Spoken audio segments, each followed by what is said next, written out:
दिन पैदा किए गए हों और रोशनी पहले दिन पैदा की गई हो, ये तो कतई गैर सही बात है। आगे बाइबल कहती है पैदाइश के पहले बाब में 9 से 13 आयात में जमीन बनाई गई थी तीसरे दिन। रात और दिन कैसे बनाए गए? जमीन के बगैर, क्योंकि दिन का इन्हिसार तो जमीन की गर्दिश पर है। जमीन के बगैर रात और दिन कैसे बन गए थे? चौथा नुक्ता पैदाइश की किताब बाब नंबर 1 9 से 13 आयात में है जमीन तीसरे दिन पैदा की गई थी। पैदाइश के पहले बाब 14 से 19 आयत में है सूरज और चांद चौथे दिन बनाए गए थे। आज साइंस हमें बताती है कि जमीन अपने बुनियादी जुज सूरज ही का हिस्सा है। वो सूरज के बगैर मार्ज़ वजूद में नहीं आ सकती। ये भी गैर सही बात है। पांचवा नुक्ता बाइबल कहती है पैदाइश के पहले बाब में 11 से 13 आयात में सब्जियां, जड़ी बूटियां, झाड़ियां, दरख्त ये सब बनाए गए थे तीसरे दिन के अंदर। और सूरज पैदाइश का पहला बाब 14 से 19 आयात में बनाया गया था चौथे दिन। सब्जात सूरज के बगैर मार्ज़ वजूद में कैसे आ सकता है? और वो सूरज के बगैर कैसे नशोनुमा पा सकता है? छठा नुक्ता कि बाइबल कहती है पैदाइश का पहला बाब 16वीं आयत में कि खुदा ने बनाई दो रोशनियां, बड़ी रोशनी सूरज दिन को चलाने के लिए और छोटी रोशनी चांद रात को चलाने के लिए। अगर हम इब्रानी जुबान की लिखाई का तर्जुमा करें तो मतलब है चराग, ऐसे चराग जिनकी अपनी अपनी रोशनी है। और अब आप बेहतर समझ सकते हैं अगर आप बाइबल की आयत पढ़े पैदाइश का पहला बाब 16वीं आयत और 17वीं आयत। 17वीं आयत में है कि खुदा ने जमीन पर रोशनी डालने के लिए इन्हें आसमान की गुंबद पर रखा है। जमीन को रोशनी देते हैं। इशारा होता है कि चांद और सूरज की अपनी अपनी रोशनी है, जो हमारी तस्दीक शुदा साइंसी इल्म के बिल्कुल ही उलट है। कुछ सुलह पसंद लोग ऐसे भी हैं जो कहते हैं कि जिन 6 दिनों का जिक्र है बाइबल में, दरअसल वो तवील दौरानिया जो कुरान में है लंबा अरसा 24 घंटों वाले 6 दिन नहीं। ये गैर मंतिकी बात है। बाइबल पढ़िए, शाम सुबह ये तो 24 घंटों की निशानदही करते हैं। लेकिन अगर मैं मुआफिकत का रास्ता अपना लूं तो कोई बात नहीं। मैं आपके गैर मंतिकी दलाइल को अपना भी लूं तो फिर भी आप 6 दिन की तख्लीक के हवाले से सिर्फ एक गलती का हल निकाल सकते हैं, और दूसरी पहले दिन रोशनी और तीसरे दिन जमीन। बकिया 4 गलतियों को फिर भी हल नहीं कर सकते। कुछ लोग कहते हैं अगर इससे मुराद 24 घंटों का दिन है तो सब्जियां नशोनुमा क्यों नहीं पा सकती 24 घंटों के एक दिन में सूरज के बगैर? मैंने कहा ठीक है, अगर आप ये कहते हो कि तमाम सब्जियां बन गई थी सूरज से पहले और वो 24 घंटों के एक दिन में जिंदा रह सकती हैं, तो मुझे कोई एतराज नहीं। लेकिन आप ये नहीं कह सकते कि 6 दिन 24 घंटों पर मुश्तमिल है या तवील दौरानिये पर। दोनों बातें यकजा कैसे हो सकती है? अगर आप कहते हैं कि ये तवील दौरानिया है, पहला और तीसरा मसला तो हल कर सकते हैं, मगर बाकी 4, अगर आप ये कहें कि ये 24 घंटों वाले दिन है, आप सिर्फ 5वें मसले को हल कर पाएंगे, बकिया 5 वही रहेंगे। ये मामला भी गैर साइंसी है। मैं डॉक्टर विलियम कैम्पबेल पे छोड़ता हूँ, चाहे आप इसे तवील दौरानिये का कहें और चाहे आप इसे 4 साइंसी गलतियां कहें या चाहे आप इसे 24 घंटों वाला दिन कहें। यहां सिर्फ 5 साइंसी गलतियां हैं कायनात के बनाने में। जमीन की तख्लीक के मुतालिक यहां पर कई साइंसदानों ने कयास आराइयां की हैं कि दुनिया का खात्मा कैसे होगा। साइंसदानों की ये कयास आराइयां कुछ दुरुस्त भी हो सकती है, कुछ गलत भी हो सकती है। लेकिन या तो दुनिया का खात्मा हो जाएगा या फिर दुनिया हमेशा हमेशा रहेंगी। दोनों बातें एक साथ नहीं हो सकती। ये भी गैर साइंसी है। लेकिन बाइबल में तो यही बयान किया गया है। ये बाइबल में लिखा है इब्रानियों की किताब बाब नंबर 1 आयत नंबर 10 और 11 में, और जबूर की किताब जबूर नंबर 102 आयत नंबर 25 और 26 में कि खुदा ने आसमान और जमीन को तख्लीक किया और वो खत्म हो जाएंगे। इससे मुतजाद बात भी बयान है जो है वॉइस की किताब में बाब नंबर 1 आयत नंबर 4 और जबूर की किताब में जबूर नंबर 78 आयत नंबर 69 में है कि जमीन हमेशा कायम रहेगी। मैं डॉक्टर विलियम कैम्पबेल पर छोड़ता हूं कि वो फैसला करें इनमें से कौन सी आयात गैर साइंसी हैं, पहली 2 या दूसरी 2। एक गैर साइंसी हो चुकी है, 2 बातें नहीं हो सकती क्योंकि दुनिया हमेशा रहेगी और इसी तरह खत्म भी हो जाएंगी। ये गैर साइंसी बात है। आसमान के मुतालिक कहा गया, बाइबल कहती है अय्यूब की किताब बाब 26 आयत 11 में आसमान के सुतून लरजेंगे। कुरान कहता है सूरह लुकमान सूरह नंबर 31 आयत नंबर 10 में कि आसमान बगैर सुतूनों के बनाया गया। क्या तुम नहीं देखते कि आसमान बगैर सुतूनों के बनाया गया है? बाइबल कहती है कि आसमान के सुतून है। सिर्फ यही नहीं कि आसमान के सुतून है, बाइबल कहती है पहले सैमुएल की किताब में बाब नंबर 2 आयत नंबर 8 और इसी तरह अयूब की किताब बाब नंबर 9 आयत नंबर 6 और जबूर की किताब जबूर नंबर 75 आयत नंबर 3 में, हत्ता कि जमीन के भी सतून हैं, खुराक और गिजा के शोबे में देखते हैं कि बाइबल इसके बारे में क्या कहती है। बाइबल कहती है पैदाइश की किताब बाब नंबर 1 आयत नंबर 29 में कि खुदा ने तुम्हें दी तमाम जड़ी बूटियां और बीज, बहुत से फलदार दरख्त, ऐसे के जिनका बीज तुम्हारे लिए गोश्त हो। नई बैनुल अक़वामी इरशाद कहती है बीज वाले पौधे और फलदार दरख्त फल देते हैं, बीज देते हैं तुम सब के लिए, सब के सब।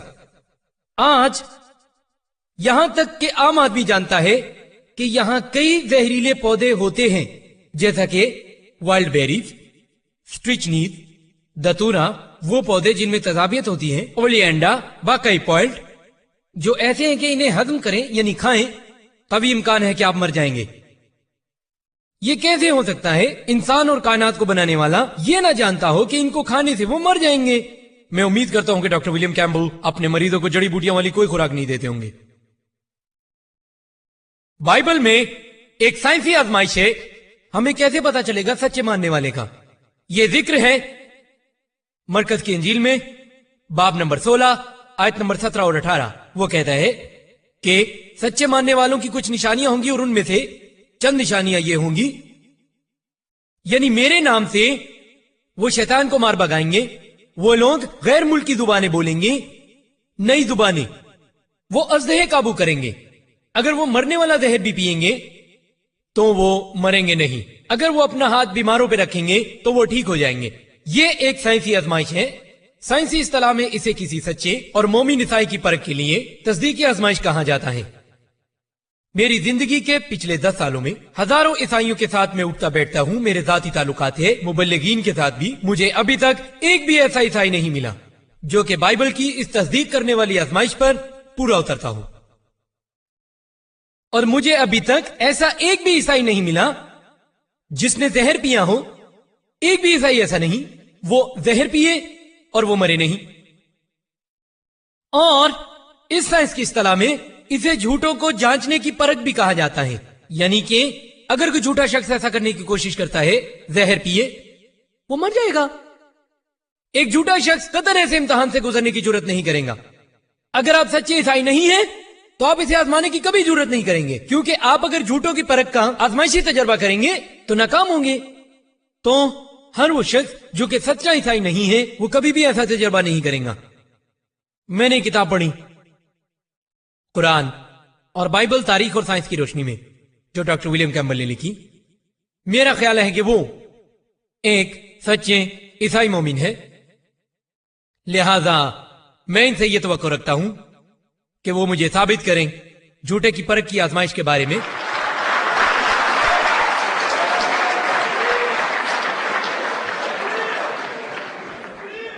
मेहरबानी से आप सब आराम से बैठिए, बराए मेहरबानी सुकून रखिए। मैं कतई ये नहीं कहूंगा डॉक्टर विलियम कैम्पबेल से कि वो जहर पी के दिखाएं, क्योंकि मैं मनाजरे को खतरे में डालना नहीं चाहता। मैं क्या करूंगा, मैं सिर्फ उन्हें यह कहूंगा कि गैर जुबानें बोलें, नई जुबानों में। जैसा कि आप में से अक्सर लोग जानते हैं कि इंडिया एक ऐसी जगह है जहां हजारों जुबानें और मुकामी बोलियां बोली जाती हैं। मैं उनसे सिर्फ इतना कहूंगा कि वो ये 3 अल्फाज कह दें, 100 रुपए 17 मुख्तलिफ सरकारी जुबानों में। इंडिया में सिर्फ 17 सरकारी जुबानें हैं। डॉक्टर विलियम कैम्पबेल की सहूलत और आसानी के लिए मेरे पास एक 100 रुपए का नोट है और इस पर तमाम 17 सरकारी जुबानें यहां लिखी हुई हैं। इलावा इंग्लिश और हिंदी में मैं इनकी शुरू में मदद करूंगा। 100 रुपया ये हिंदी में, बाकी 15 जुबानें यहां हैं। मैं गुजारिश करूंगा कि वो पढ़ें। मैं जानता हूं कि आजमाइश कहती है वो गैर जुबानें बोलेंगे खुद ब खुद, पढ़ने की जरूरत के बगैर। मैं इम्तिहान को आसान करना चाहता हूं, क्योंकि मैं ये इम्तिहान किसी को पास करते हुए देखना चाहता हूं। बस अगर वो ये 3 अल्फाज नहीं बोल सकते, यादाश्त के सहारे सिर्फ पढ़ लें, कोई बात नहीं, मैं कबूल करूंगा। और मैं गुजारिश करूंगा चेयरपर्सन से कि वो डॉक्टर विलियम कैम्पबेल को दी। ये है उनके इल्जाम का जवाब। 15 जुबानी, 100 रुपया, सिर्फ 3 लफ्ज, जो कि बाइबल ने कहा علم الماء کے متعلق بائبل کہتی ہے پیدائش کی کتاب میں باب نمبر 9 آیت نمبر 13 سے 17، اور پھر خدا نے کہا نوح کے دور میں جب دنیا تباہ ہو گئی، دنیا سیلاب کے ذریعے اور سیلاب خشک ہونے کے بعد، اس نے کہا میں نے آسمان پر ایک قوس قزح نمودار کی تمام تر بنی نوع انسان کے ساتھ، یہ وعدہ کیا کہ میں دنیا کو دوبارہ غرق نہیں کروں گا پانی کے ساتھ۔ سائنس نہ جاننے والا شخص تو اس بات کو قبول کر سکتا ہے، قوس قزح علامت ہے خدا کی طرف سے کہ وہ دنیا کو دوبارہ پانی سے غرق نہیں کرے گا۔ آج یہ بات ہم اچھی طرح جانتے ہیں کہ قوس قزح تو سورج کی روشنی کی وجہ سے ہے، بارش یا دھند کی وجہ سے۔ یقیناً ہزاروں قوس قزح گزر چکی ہوں گی نوح علیہ السلام کے دور سے پہلے، لیکن یہ کہنے کے لیے کہ نوح علیہ السلام سے پہلے ایسا نہیں تھا تو یہ گمان کرنا پڑے گا کہ قانون انحطاف نہیں تھا، جو کہ غیر سائنسی ہے۔ ادویات کے شعبے میں بائبل کہتی ہے احبار کی کتاب میں باب نمبر 14 آیت نمبر 49 سے 53 تک، یہ ایک افسانوی طریقہ دیا گیا ہے مرض کو پاک کرنے کا، گھر سے کوڑ کے وبائی مرض کو، گھر کو بچانے کے لیے کوڑ کے وبائی مرض سے۔ اس میں کہا گیا کہ 2 پرندے لیں، ایک پرندے کو مارے، ایک لکڑی لیں، سرخ کپڑا اور زوفا، اور دوسرے زندہ پرندے کو پانی میں ڈبوئے اور بہتے ہوئے پانی کو بعد میں پورے گھر پر 7 مرتبہ چھڑکے۔ کیا مطلب خون چھڑکنا گھر پر؟ تو یہ سب کیا جا رہا ہے کوڑ کو بھگانے کے لیے۔ آپ جانتے ہیں کہ خون تو بذات خود ایک بیکٹیریا ہے، زہریلے مادے جیسا۔ مجھے امید ہے کہ ڈاکٹر ولیم کیمبل یہ عمل نہیں کرتے ہوں گے پاک کرنے کے لیے اوٹی کو، یعنی آپریشن تھیٹر۔ لکھا ہے احبار کی کتاب میں باب نمبر 12 آیت نمبر 1 سے 5، اور ہم سب میڈیکلی یہ جانتے ہیں جب ماں بچہ پیدا کرتی ہے جنم کے بعد کا دورانیہ کو صحت مندانہ نہیں ہوتا۔ اگر اسے مذہبی اعتبار سے ناپاک کہیں تو مجھے کوئی اعتراض نہیں ہوگا، لیکن احبار باب نمبر 2 آیت نمبر 1 سے 5 میں کہتا ہے جب عورت لڑکے کو جنم دیتی ہے تو وہ تقریباً 7 دنوں تک ناپاک رہے گی، اور اس کی ناپاکی کا یہ سلسلہ جاری رہے گا 33 دنوں تک مزید۔ اور اگر وہ ایک لڑکی کو جنم دیتی ہے تو وہ ناپاک رہے گی 2 ہفتوں تک، اور ناپاکی کا دورانیہ جاری رہے گا تقریباً 66 دنوں تک۔ مختصراً اگر عورت جنم دیتی ہے ایک لڑکے کو یعنی بیٹے کو، وہ 40 دن تک ناپاک رہیں گی۔ اگر وہ جنم دیتی ہے ایک لڑکی کو یعنی بیٹی کو تو وہ 80 دن تک ناپاک رہیں گی۔ میں چاہوں گا کہ ڈاکٹر ولیم کیمبل مجھے سائنسی اعتبار سے بتائیں کہ کس طرح سے ایک عورت ناپاک رہ سکتی ہے دگنی مدت کے لیے اگر وہ ایک لڑکی کو جنم دیتی ہے ایک لڑکے کے مقابلے میں۔ بائبل میں اس حوالے سے بھی ایک بہت اچھی آزمائش ہے زنا کے بارے میں۔ کیسے پتا چلے گا کہ عورت نے زنا کیا ہے؟ گنتی کی کتاب میں باب نمبر 5 آیت نمبر 11 تا 31 بتاؤں گا تفصیل سے۔ یہاں ہے کہ ایک رہبر کو چاہیے مقدس پانی لے برتن میں، پھر فرش سے خاک اٹھائے اور اس پانی میں ڈال دے، اور پھر یہ کڑوا پانی، اور بد دعا کے بعد اس عورت کو دے دے، اور اگر اس عورت نے زنا کیا ہوگا تو پھر یہ اس کو پینے کے بعد بد دعا اندر جائے گی اس کے جسم میں، اور پیٹ پھول جائے گا اور ران سکڑ جائے گی، اور پھر لوگ اس پر لان تان کریں گے۔ اگر اس عورت نے زنا نہیں کیا ہوگا تو وہ صحیح سلامت رہے گی اور اپنے حمل کو بھی محفوظ رکھے گی۔ یہ افسانوی طریقہ ہے جو میں نے بتایا کہ عورت زنا کی مرتکب ہوئی ہے یا نہیں۔ آپ جانتے ہیں آج دنیا میں ہزاروں مقدمے التوا میں ہیں، دنیا کے مختلف حصوں میں، دنیا کے مختلف عدالتوں میں، صرف اور صرف اس گمان پر کسی کو ایسا لگتا ہے کہ عورت زنا کی مرتکب ہوئی ہے۔ میں نے پڑھا اخبارات میں اور پھر مجھے میڈیا سے پتا چلا اس عظیم الشان ملک امریکہ کے صدر مسٹر بل کلنٹن وہ شامل تھے ایک جنسی معاملے میں 2 سال پہلے۔ میں حیران ہوں کہ امریکی عدالت نے کیوں نہیں تلخ پانی والا ٹیسٹ کیا تاکہ پتا چلے کہ اس نے زنا کیا ہے یا نہیں، تو وہ بغیر کسی سزا کے فوراً ہی بری ہو جاتے۔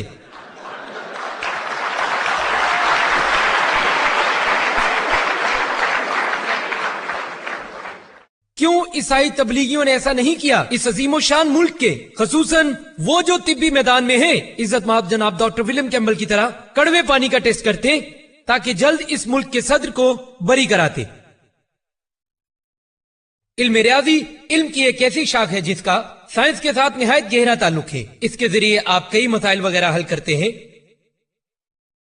بائبل میں ہزاروں تضادات پائے جاتے ہیں، سینکڑوں ریاضی سے متعلقہ ہیں، میں چند ایک کا ذکر کروں گا۔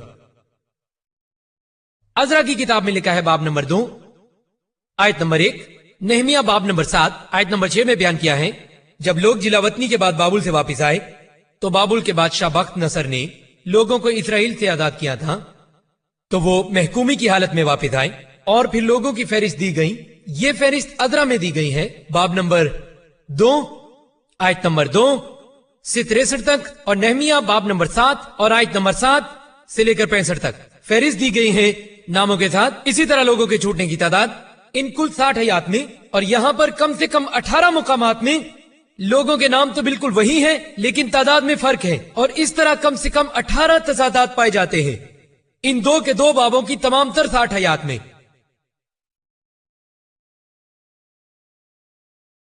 यह है फहरिस्त, बयान करने के लिए वक्त नहीं है, और यहां पर तकरीबन 18 तजादात पाए जाते हैं कम से कम 60 आयात में।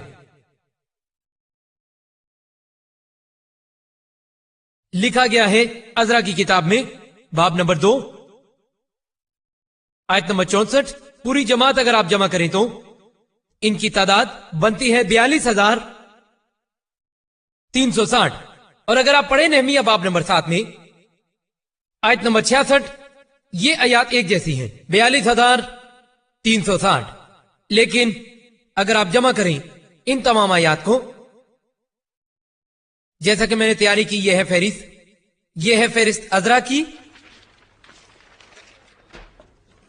यह है फहरिस्त नहीमिया की। यह है अजरा बाब नंबर 2, नहीमिया बाब नंबर 7।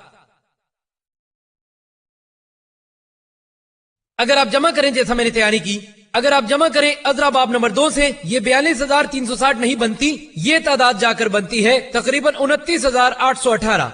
और अगर आप जमा करें नहमिया बाब नंबर 7, और ये भी तादाद 42,360 नहीं बनती, ये बनती है 31,089।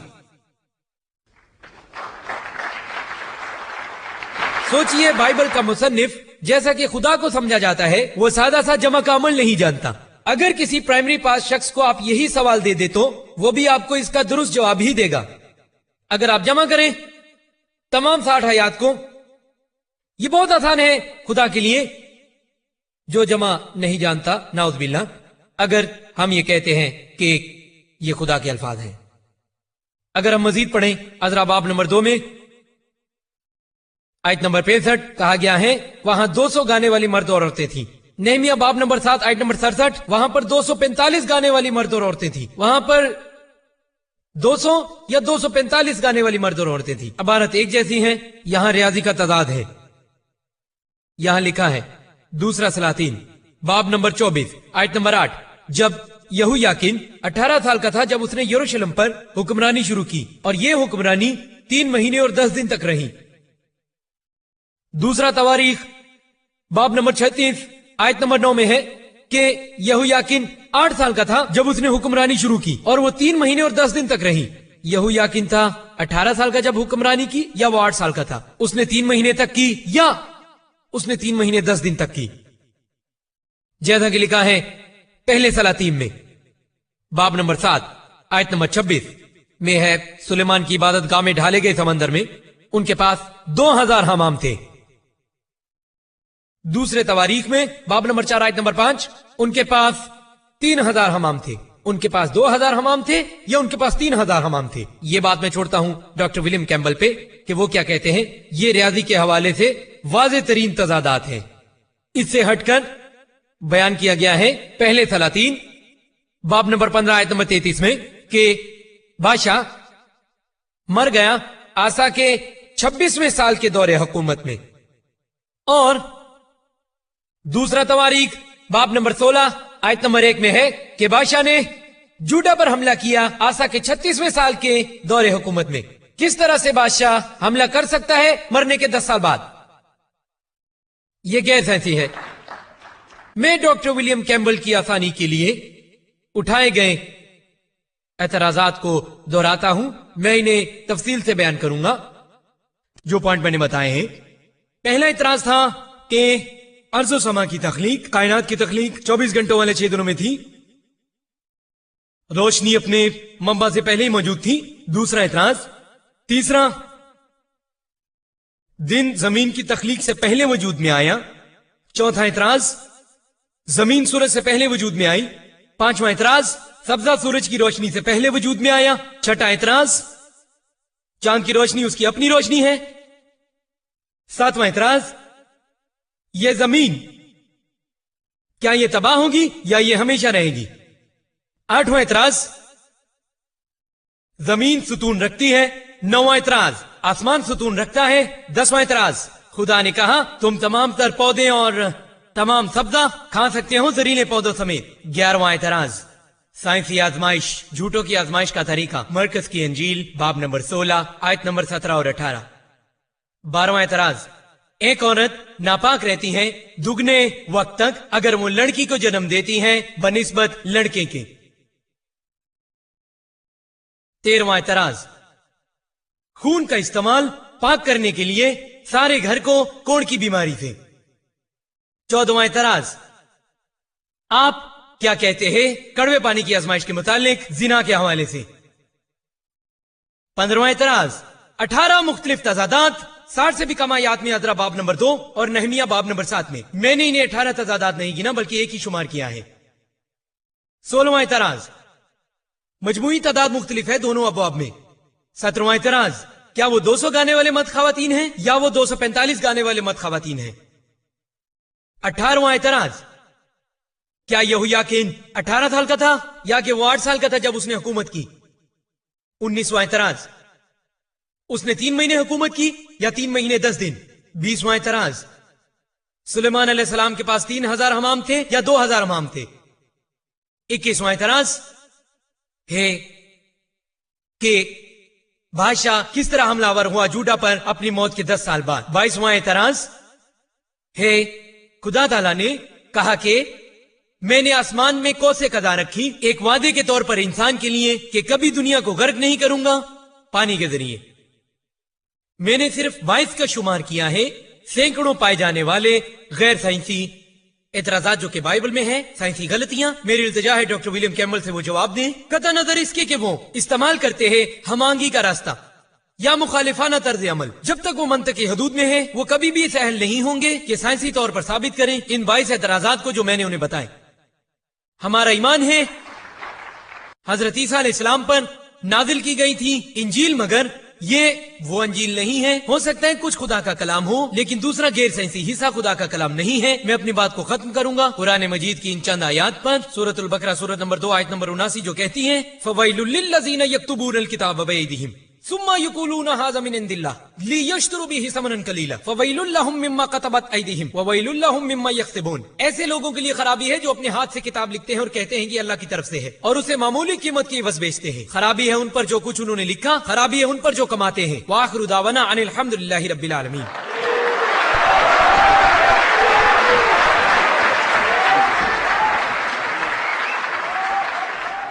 मैं सामाईन से दरख्वास्त करूंगा कि सब्र का मुजाहिरा करें, मजलिसी आदाब का लिहाज रखें ताकि मुज़ाकरा जारी रह सके।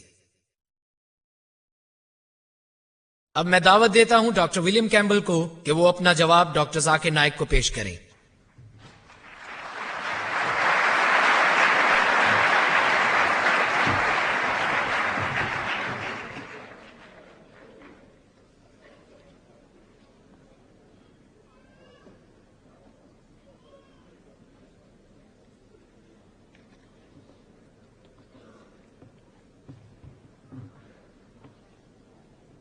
डॉक्टर नाइक ने कुछ हकीकी मसाइल की निशानदेही की है।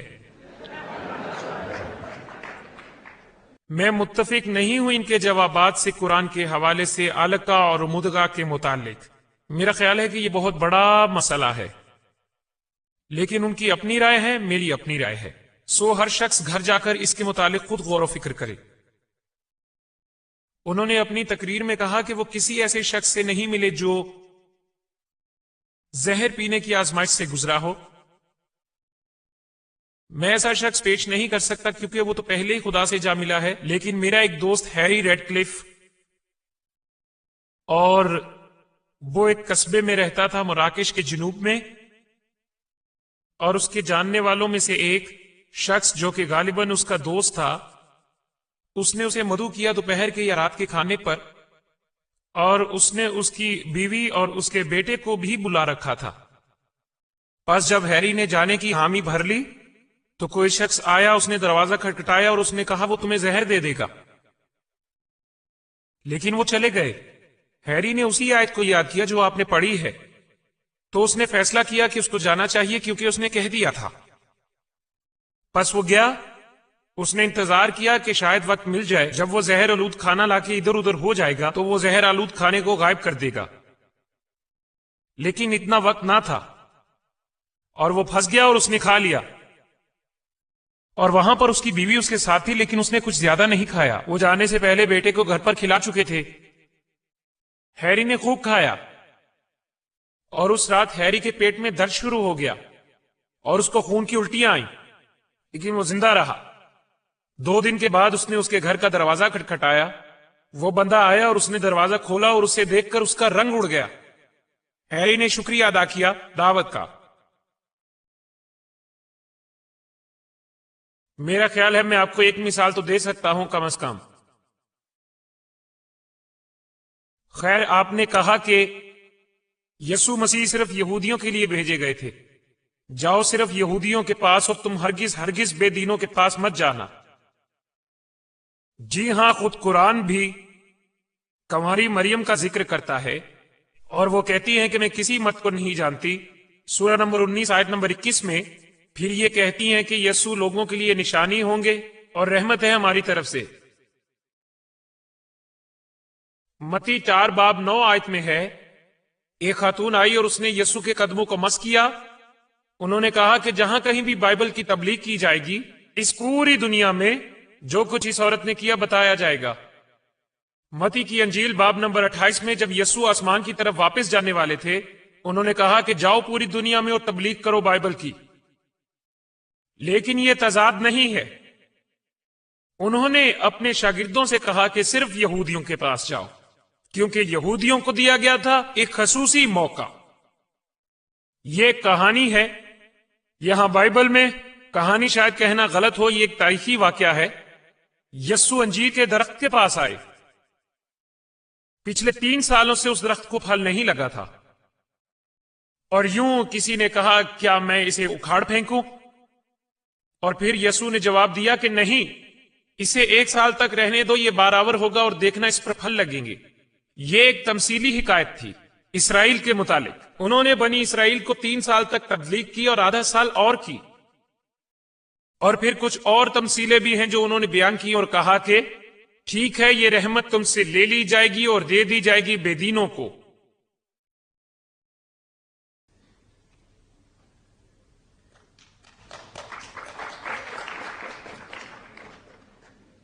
ڈاکٹر نائک نے دن کی بات کی ہے اور عرصے کی بات کی ہے۔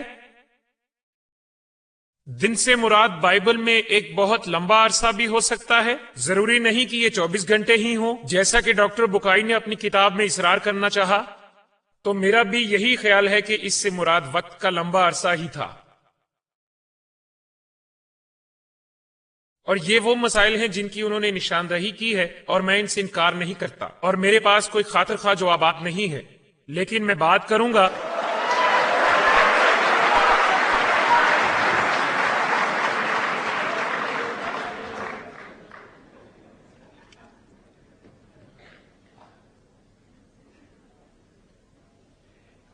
انہوں نے 2 قسموں کے نمک کے متعلق بات کی، میٹھا پانی اور نمکین پانی۔ میں متفق نہیں ہوں ان کی وضاحت سے، اور یہاں قرآن کہتا ہے اور اللہ نے 2 آزاد چھوڑے ہیں، پانی کے 2 دھارے جو ایک جگہ پر ایک دوسرے کے ساتھ ملتے ہیں، اور ان کے درمیان ایک رکاوٹ ہے جسے وہ پامال نہیں کرتے۔ بس تم اپنے رب کی کون کون سی نعمت کو جھٹلاؤ گے؟ یہاں رکاوٹ کے لیے لفظ برزخ استعمال کیا گیا ہے، جس کے معنی ہے درمیانی وقفہ، کوئی خلا، کوئی وقفہ، رکاوٹ یا پتلی نالی وغیرہ۔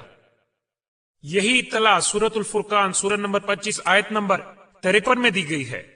یہ وہی ہے جس نے بہتے ہوئے پانی کے 2 دھاروں کو آزاد چھوڑ رکھا ہے۔ ان میں ایک تو پانی خوش ذائقہ اور میٹھا ہے، جبکہ دوسرا نمکین اور تلخ، اور ان کے درمیان اس نے ایک رکاوٹ کھڑی کر دی، ایک حد فاصل جسے عبور نہیں کر سکتے۔ یہ جملہ حد فاصل پیش کرتا ہے 2 الفاظ کو جسے عبور کرنا منع ہے، ایک ہی نوعیت کے ہیں۔ ایسا عربی میں اس وقت کہا جاتا ہے جب زیر بحث معاملے پر زور دینا ہو۔ لفظ ہجر کا مطلب ہے ممنوع، منع کیا گیا، جسے روکا گیا۔ یہ سب الفاظ وسیع معنی رکھتے ہیں، اور دوسرا حرف جو کہ فعل کی آخری فاعلی صورت ہے، ایسی تیسری فاعلی صورت معنیت جن کا ایک ہی مطلب ہے۔ یہی وجہ ہے کہ لفظی اعتبار سے کوئی اس کا ترجمہ یوں بھی کر سکتا ہے، اس خدا نے ان کے درمیان ایک رکاوٹ بنا دی، ایک ممنوع حد فاصل۔ ڈاکٹر بکائی نے اسے تفصیل سے بیان کیا ہے۔ پھر وہ کہتا ہے، وہ مانتا ہے کہ نظروں سے غائب ہوتے ہی یہ دھارے باہم مل جاتے ہیں۔ ایک سائنسدان دوست نے اس کا تبصرہ کیا اور کہا، اتنی سی بات ہے کہ تلخ اور تازہ پانی علیحدہ علیحدہ کیے گئے ہیں۔ دریا کا بہاؤ سمندر کے پانی کو دھکیل دیتا ہے، مگر یہاں کوئی رکاوٹ نہیں ہے۔ حرارت اور توانائی کے اصولوں کے عین مطابق ملنا ایک غیر ارادی فعل ہے اور فوری عمل ہے۔ صرف رکاوٹ ہی تسلیم شدہ ہے۔ یہ بہت لمبا وقت لیتا ہے ان مقداروں کے ملنے میں، اور میرے پاس بھی اس معاملے میں ایک چھوٹی سی مثال موجود ہے۔ میرا ایک دوست تھا تیونس میں، وہ عادی تھا، اس کو عادت تھی شکار کرنے کی آکٹیپس کے۔ سو میں وہاں چلا گیا اور میں نے کشتی سے باہر چھلانگ لگائی اور ادھر ادھر تیرنے لگا، اور عین اسی جگہ پر ایک چھوٹی سی کھائی آئی، اور پانی کا اوپر والا حصہ بہت ٹھنڈا تھا اور نیچے والا پانی گرم تھا۔ میں نے سوچا یہ کیسے ہو سکتا ہے، اوپر کی سطح ٹھنڈی اور نیچے کی سطح گرم، اور میں نے محسوس کیا ٹھنڈا پانی تو دریا کے اوپر سے آ رہا تھا۔ نمکین پانی چونکہ بھاری ہوتا ہے، پس نمکین بھاری گرم پانی نیچے والی سطح پہ تھا اور ہلکا ٹھنڈا پانی اوپر والی سطح پہ تھا۔ لیکن یہاں پر کوئی رکاوٹ نہیں۔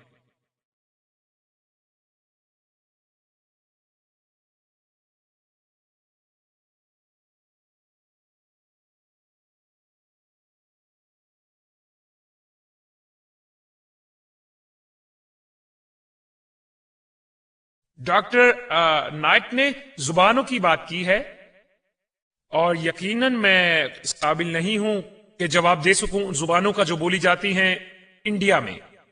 میں انڈیا کی زبانوں کا جواب دینے سے قاصر ہوں، امریکہ میں بھی، بس اس لحاظ سے کوئی فرق نہیں ہے امریکہ اور انڈیا میں۔ تاہم جس حصے کی انہوں نے بات کی ہے بائبل کی، کہ شاگردوں کو زبانیں دی گئی تھیں معجزے کے طور پر، لیکن کئی ایسی زبانیں تھیں جن کے متعلق اس وقت جو لوگ وہاں تھے وہ جانتے تھے۔ وہ اتنی کمزور زبانیں نہ تھی کہ انجانی کہلاتی۔ اگر کوئی شخص اسپین سے آتا ہے تو شاگرد اس سے بات کرتا اسپین کی زبان میں، اگر کوئی اور شخص آتا ترکی سے تو کوئی دوسرا شاگرد اس سے بات کرتا اس کی اپنی زبان ترکی میں۔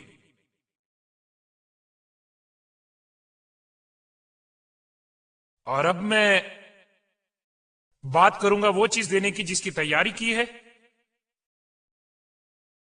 اور بات کروں گا گواہیوں کے بارے میں۔ تورات میں خدا نے موسیٰ کو بتایا کہ سچے پیغمبر کی جانچ کا ذریعہ یہ ہوگا کہ اس کی پیشن گوئی سچی ہوگی۔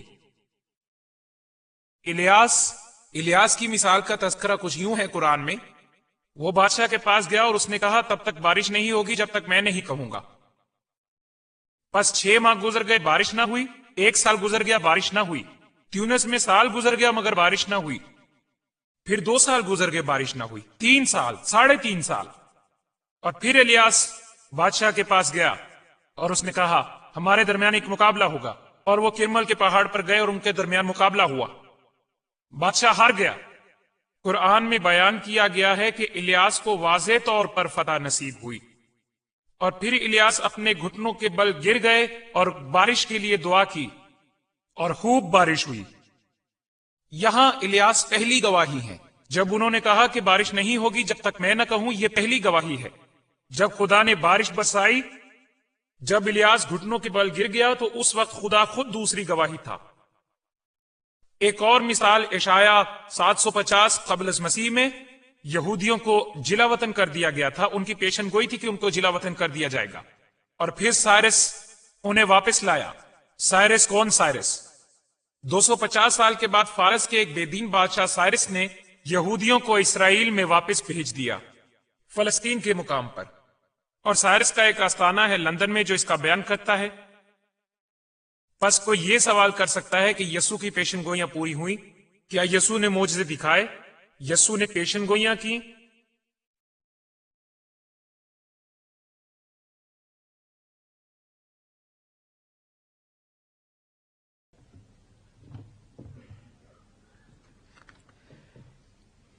ہم ریاضیاتی مطالعہ کریں گے ان پیشن گوئیوں کا.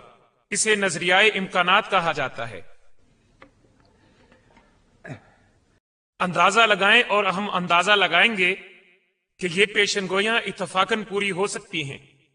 اس کی ایک مثال یہ ہے کہ فرض کریں کہ ڈاکٹر نائک کے پاس 10 شرٹیں ہیں اور میں جانتا ہوں کہ ان کے پاس ایک لال شرٹ بھی ہے اور میں کہتا ہوں کہ صبح وہ لال شرٹ پہن کے آئیں گے اور صبح وہ ایسا ہی کرتے ہیں.